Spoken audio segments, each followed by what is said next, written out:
Have you ever had one of those days where life's stresses were pressing in on you and your mind took you on a trip? You look back on those seemingly carefree days of your youth and at that moment would have traded your current adult status for a chance to be a child again.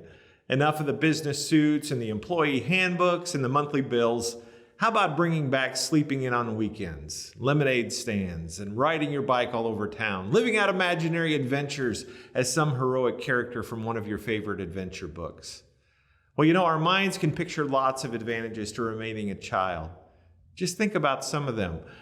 Little to no responsibility, having others meet your needs, having other people pay your bills, or the minimal amount of decisions that you would have to make.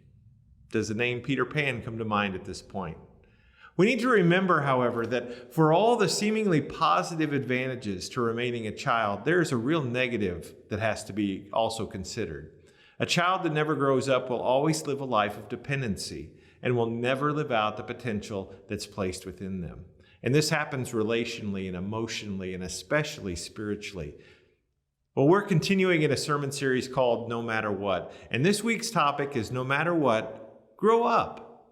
Our text is in 1 Peter chapter 1 through chapter 2, verse 3. But I want to focus our attention on chapter 2, verses 1 through 3 in today's thoughts, where it says, "So get rid of all evil behavior. Be done with all deceit, hypocrisy, jealousy, and all unkind speech. Like newborn babies, you must crave pure spiritual milk so that you will grow into the full experience of salvation.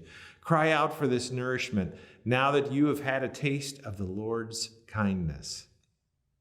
Now, the part of our text that we didn't read made mention of the fact that when we follow Jesus and are baptized into him, we're born again. We're cleansed from our sins and are given a fresh new start. And as a result, chapter 2 starts with the things that need to go with our fresh new start. In other words, get rid of the deceit and the hypocrisy. Trash the jealousy and unkind words and deeds. Begin fresh craving pure spiritual milk that will help provide the nourishment to spark healthy growth in your walk with Jesus. Should we stay in these carefree days of spiritual infancy? While it's tempting, let's look at two little words in our text, and they are "so that."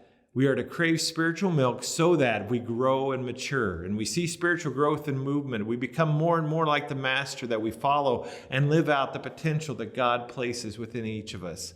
Don't be satisfied with remaining where you are in your spiritual walk with Jesus. Boldly say it. No matter what, I'm going to grow up.